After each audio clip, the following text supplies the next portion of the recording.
जाए तो भारतीय जनता पार्टी को परास्त किया जा सकता है, क्योंकि वोट के रेशियो, वोट के प्रतिशत के साथ साथ जो जनता का जो दिख रहा है वो आने वाले समय में आकार आधार लेगा और यही आकार आधार भारतीय जनता पार्टी को सत्ता से बेदखल करने का काम करेगा। मांझी ने नीतीश कुमार पर न्याय करने का आरोप लगाया। गठबंधन पर अंतिम फैसला के तो जनता के हाथ में थमा करके 2 किलो गेहूं और 2 किलो चावल के लिए लाइन में खड़ा कर दिया और लोगों की सोच को समाप्त कर दिया।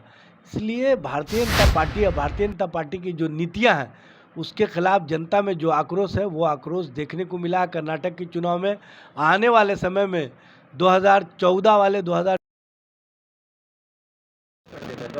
में कौन बाजी मारेगा? देखिए, हम लोग तो पहले से कह रहे हैं कि अगर विपक्षी दल एक हो जाए तो भारतीय जनता पार्टी को परास्त किया जा सकता है, क्योंकि वोट के रेशियो, वोट के प्रतिशत के साथ साथ जो जनता का मिजाज है वो भी हमारे पक्ष में है। इसलिए आने वाला समय हमारा है, सिर्फ और सिर्फ विपक्षी दलों की एका का जो संकल्प है वो स्पष्ट रूप से जो दिख रहा है वो आने वाले समय में आकार आधार लेगा और यही आकार आधार भारतीय जनता पार्टी को सत्ता से बेदखल करने का काम करेगा। मांझी ने नीतीश कुमार पर न्याय करने का आरोप लगाया। गठबंधन पर अंतिम फैसला के लिए बेटा संतोष मांझी को दिया पावर। क्या देखिए जीतन राम मांझी जी हमारे महागठबंधन के वरिष्ठ नेता हैं, पूर्व मुख्यमंत्री हैं और उनके स्वयं बयान रहे हैं कि नीतीश जी के साथ हमारा जो संबंध है वो मजबूत है, उसको कोई तोड़ नहीं सकता है। उन्होंने स्वयं कहा है कि मैंने कसम खाई है कि जहां भी नीतीश जी रहेंगे हम उनके साथ रहेंगे। तो महागठबंधन सरकार जिस तरह से दलितों, शोषितों, पिछड़ों, वंचितों, अल्पसंख्यकों के हक और अधिकार के लिए सरकार के स्तर से जो काम कर रही है वो दिख रहा है। इसलिए जीतन राम मांझी के बारे में जो भी परसेप्शन खड़ा कर रहे हैं उसमें कहीं कोई सच्चाई नहीं है। हाँ, ये अवश्य है कि वो अपने कार्यकर्ताओं को संदेश देने के लिए उनके साथ कहीं ना कहीं जो उनका जुड़ाव है उसको दिखाने के लिए वो इस तरह की बातें कर रहे हैं, जबकि सच्चाई हकीकत यह है कि वो महागठबंधन के साथ और महागठबंधन के नेतृत्वकर्ता माननीय नीतीश कुमार के साथ जो जुड़ाव रखते हैं ये किसी से बताने की आवश्यकता नहीं। तब से महंगाई के साथ साथ गरीबों की संख्या में भी बढ़ोतरी हुई है। जहां 2014 के पहले 46 करोड़ के लगभग गरीबी रेखा के नीचे रहने वाले लोग थे, आज 84 करोड़ से ऊपर हो गए।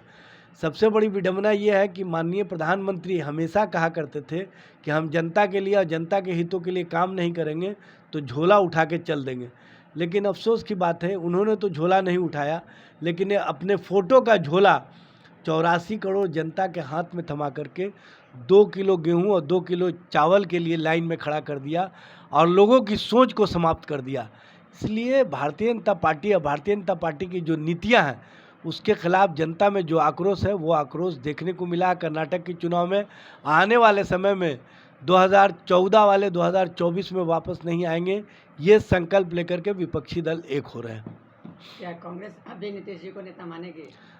देखिए, यहाँ पर नेता से ज़्यादा बड़ा चीज़ है मुद्दा का, और मुद्दे के आधार पर हम मोदी की जो नीतियाँ हैं, जो मोदी सरकार की हमारे दो की नीतियाँ हैं, जो 2 बेचने वाले और 2 खरीदने वाले, उसके कारण जो जनता में आक्रोश है, उस आक्रोश में जनता भी चाहती है बदलाव, और बदलाव की प्रक्रिया में हम सभी एकजुट हो रहे हैं।